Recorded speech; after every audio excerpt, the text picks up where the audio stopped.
it has eroded, retreating almost 7 miles to where we experience its wonder today. 7마일. It is the greatest waterfall in the northern hemisphere and a source of life and myth. In another 10,000 years, it will be gone, lost to future generations. No one knows when humans first came to Niagara, but it is believed that they arrived almost 12,000 years ago, as the glaciers of the last ice age receded, leaving enough water in their wake to create the Great Lakes.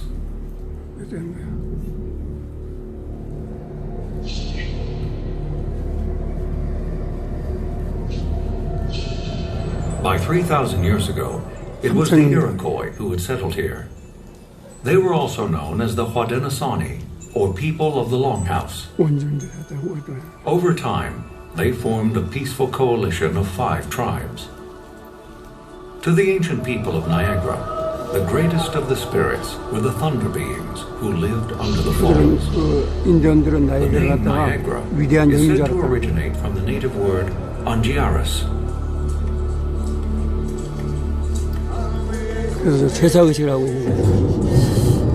It is from the oral traditions of these people that the story of Luluwala, the maiden of the mist, comes down to us through time.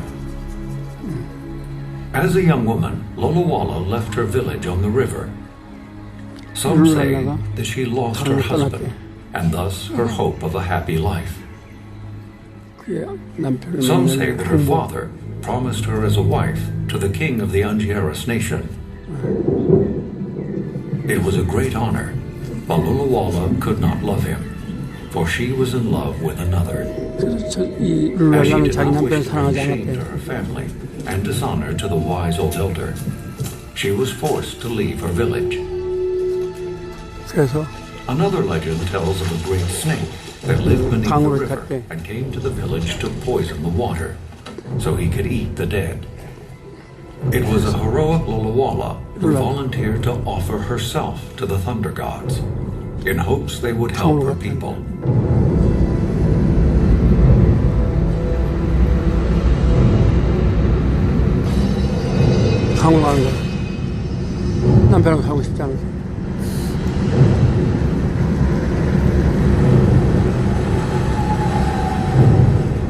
It is said that it was He-No, greatest of all the thunder beings, who caught her and then killed the snake with a thunderbolt. Other versions of the story say the spirit of Luluwala returned to tell her people of the snake so they could destroy it. As it floated downstream, its head and tail caught on opposite sides of the river, creating the semicircle of the falls.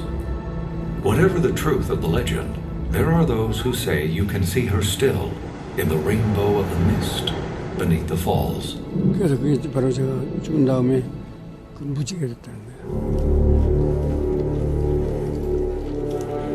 It wasn't until the late 17th century that the Europeans came to Niagara.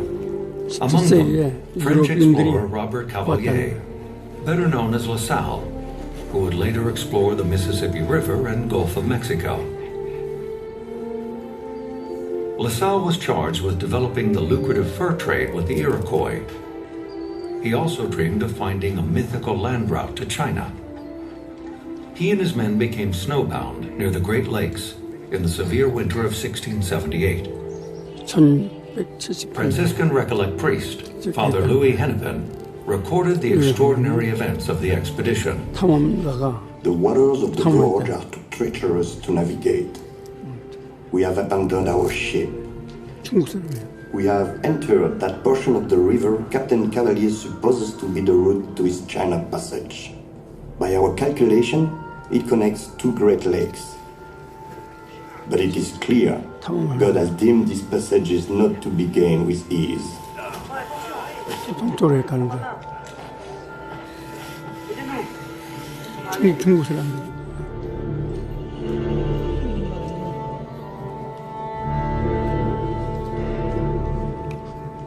The Indians tell us of an overland route to the lake above. The trail traverses a 300-foot escarpment the natives call crawl on all fours. Once on top, we will build a new craft and go on.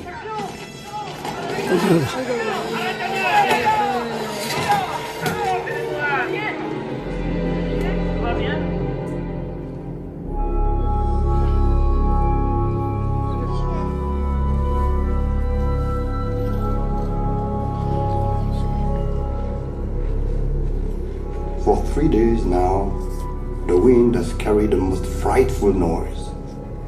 The Indians murmur among themselves of spirits that inhabit this place.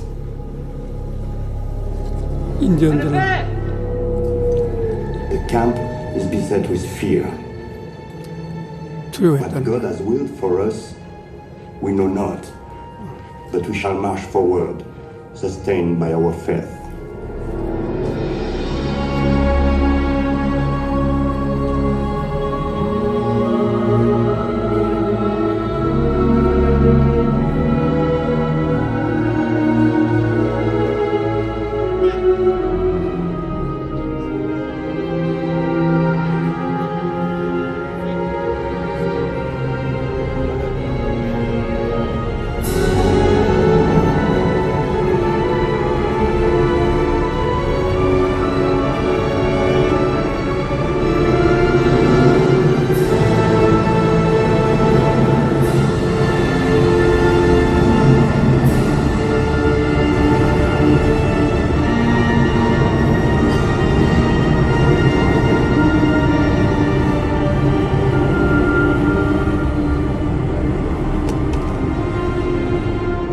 In all our journey, nothing I've seen or imagined can be referenced to compare with the wonder of this place the Indians call Thundering Water, Niagara.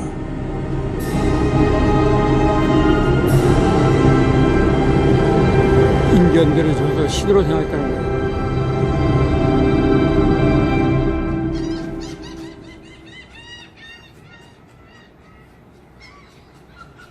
With the coming of the explorers, the Europeans learned what the natives had always known.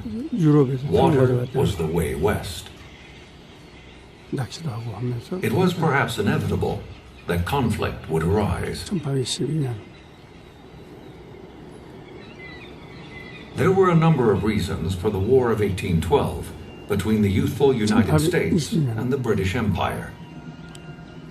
The British had blocked trade between the Americans and their ally France. American sailors had been captured and forced to serve in the British Navy. And the British supported native tribes who fought American expansion into new territories. Perhaps, too, Americans had an eye on the rich lands above their northern border.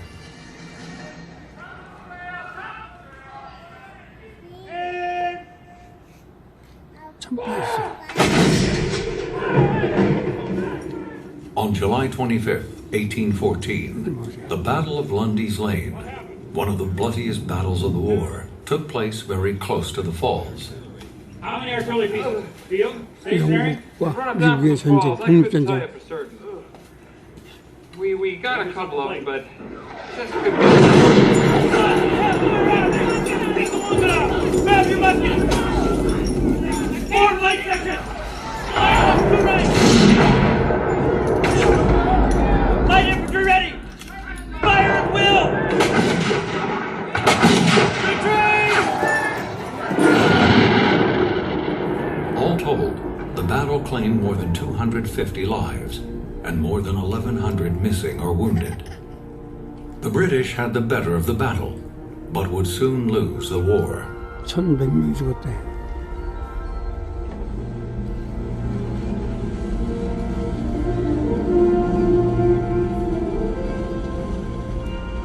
While the war did not solve all issues between the powers of the old and new worlds, by 1846, the boundaries between the United States and Canada had been drawn.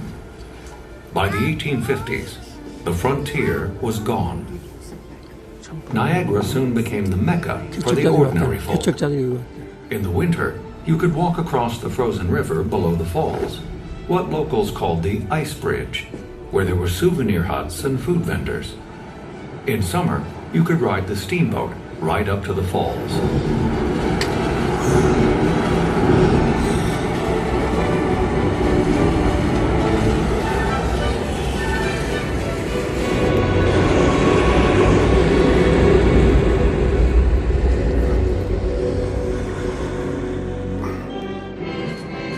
나도 쪄줘.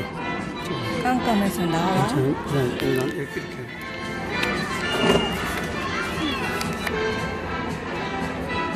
됐어. 동영상이.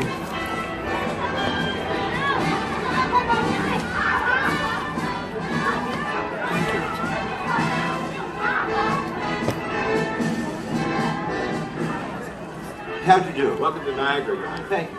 Presidents, painters, poets, even a future king of England, all came to the new playground.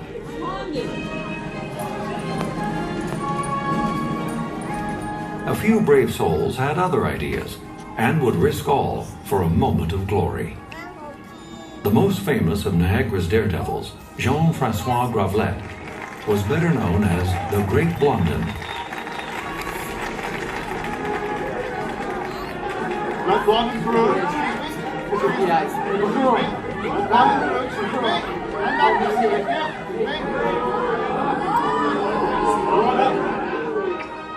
For over a year, Blondin had been captivated by the falls and knew he must cross the Niagara River on a tightrope or die trying. Blondin, the prince. Good luck and best wishes to you. It's an honor. Now, may I extend an invitation? We go in my back and we walk together? No. I will walk alone. Let's go. Wait. It was in June of 1859 that he was ready to make history. He stretched a rope 1,100 feet, connecting the United States and Canada. Ladies and gentlemen, the great Blondin of France is about to perform an act of true daring. 이제 저걸 건너겠다는 거야. Never before attempted by mortal man. Your attention, please. He is about to begin. 저걸 건너겠다는 거야. 줄 타고. He carried a balancing pole weighing 40 pounds and walked out upon a rope only 3 inches in diameter. 건너는 거야.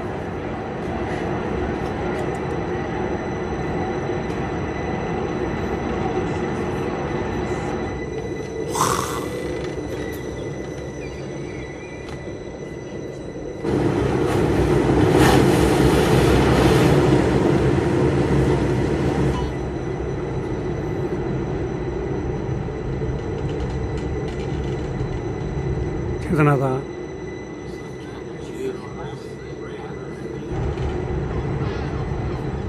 In the years that followed, more than 10 daredevils would risk their lives following in Blondin's footsteps, including Andrew Jenkins, the professor, who rode a bicycle on a wire, Maria Spalterini, the first woman to walk a wire across the river,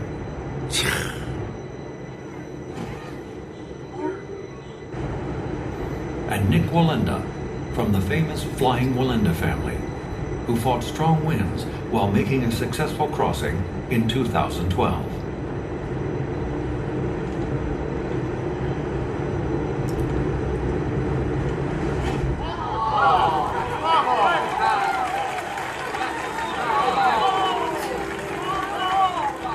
This trip would be Blondin's first. In the succeeding months, he made 8 additional stunt walks, once with a man on his back. 대단하다.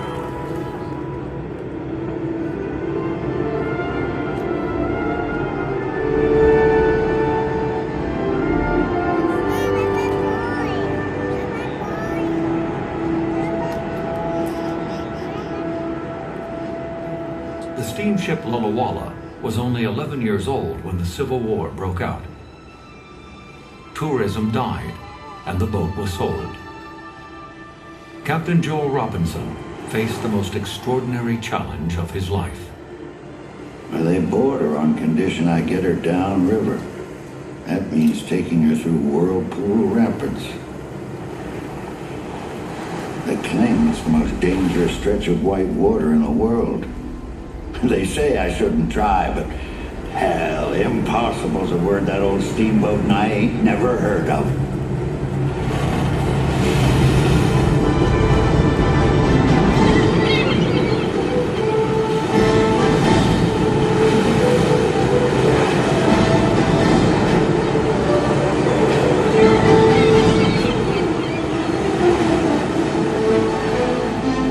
Indeed, Captain Robinson's journey into some of the most powerful rapids in North America was considered by most people to be impossible and perhaps a bit mad.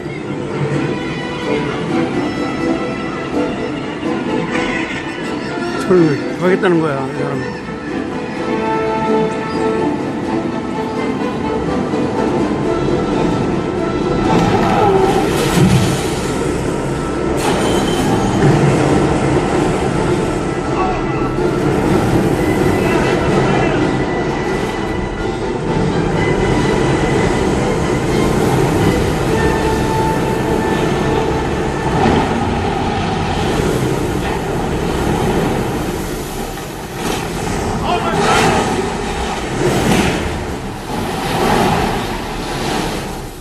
Through the Great Gorge Rapids, then the Whirlpool, and on through the dreaded Devil's Hole Rapids, the steamer was rocked and pounded. The two crew members traveling with Captain Robinson were almost immediately thrown to the deck, hanging on for their lives.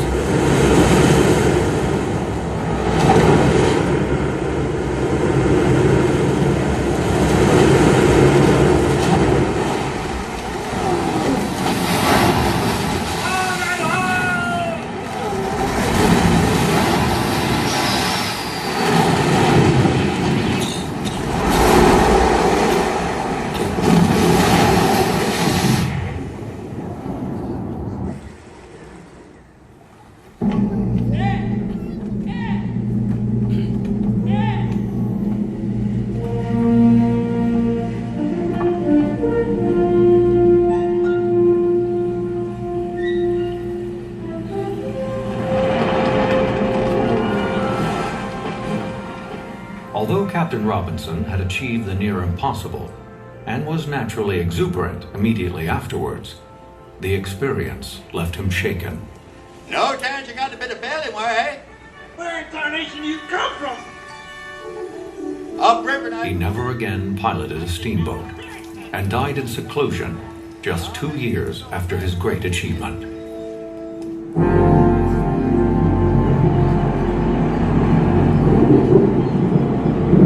사람 죽었어.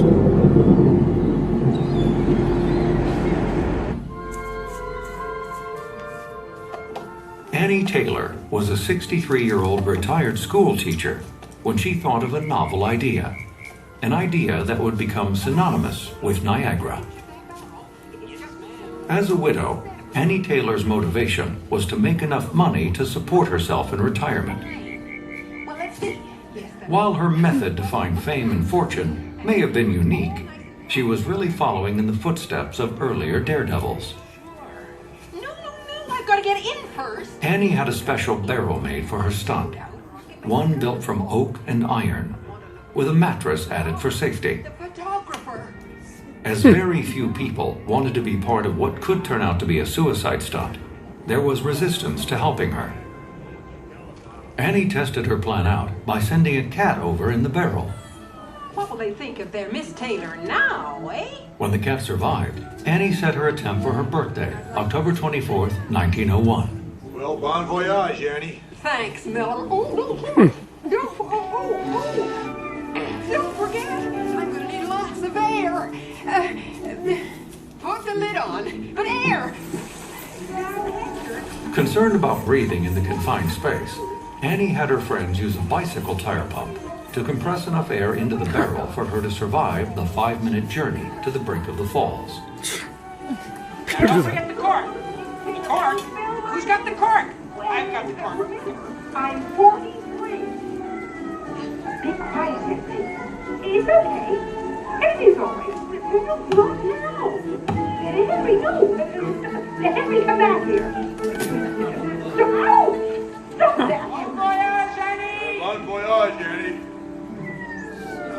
There she goes. I think that's the end of her, I'll tell ya. Yeah.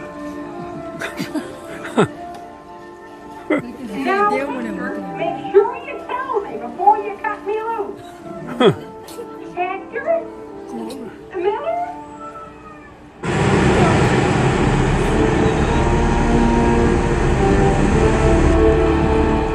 The barrel was set loose from the American shore. The currents took the barrel toward Horseshoe Falls. The drop, 175 feet, with great piles of rocks below.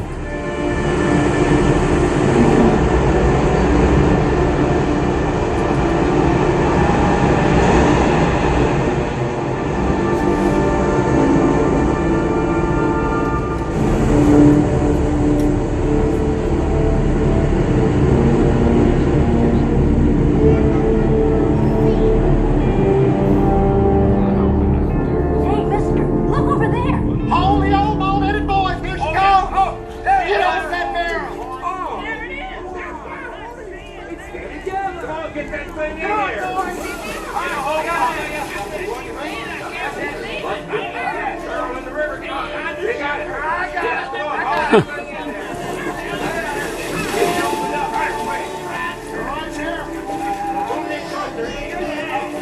Come on, get it over here. Come on.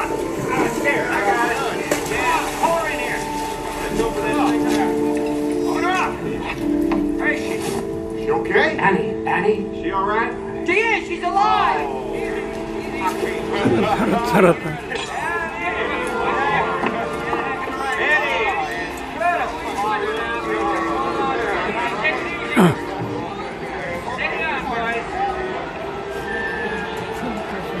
살아있어.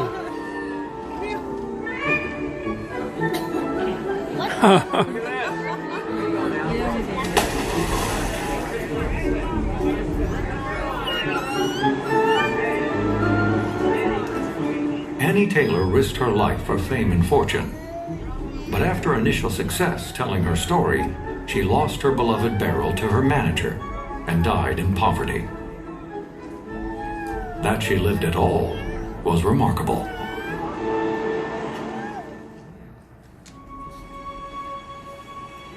July 9th, 1960.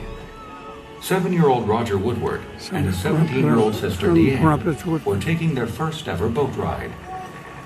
Jim Honeycutt, their father's co-worker, piloted the boat.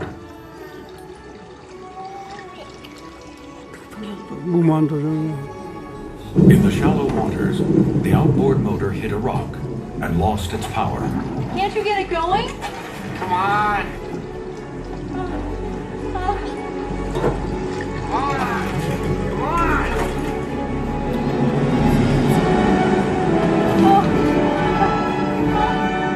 Get your jacket on! Hurry up!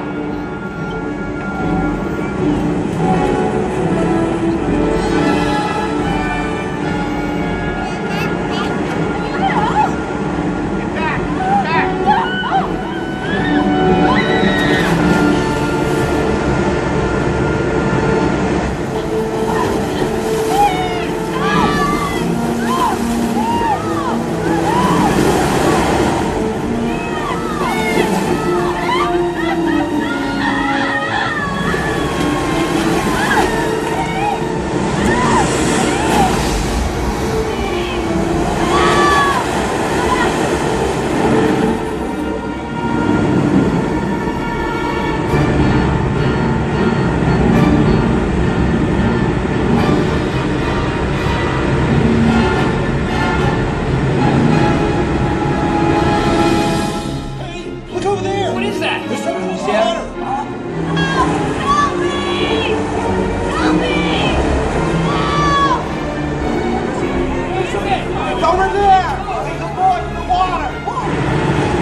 Where?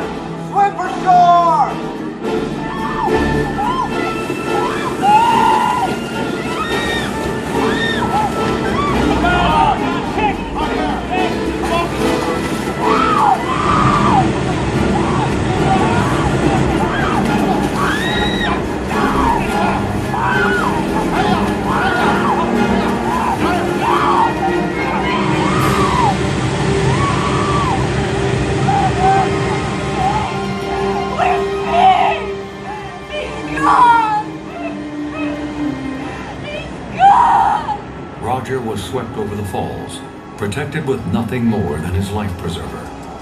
Deanne was pulled from the river only 20 feet from the brink.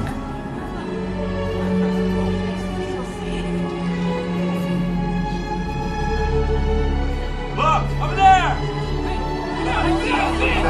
Captain! A kid in the water, boy! He's in the water! Ironically, it was the Maid of the Mist that came to Roger's rescue. Roger unwittingly became the first person to survive being swept over the falls unprotected.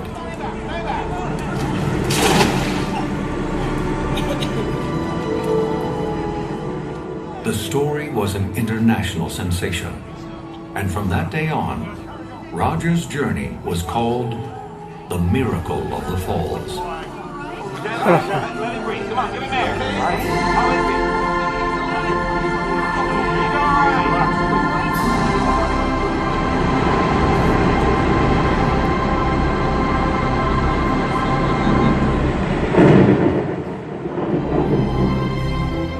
What is it about Niagara Falls that has captured the imagination of so many adventurers and thrill seekers to follow in the footsteps of the great Blondin and Annie Taylor?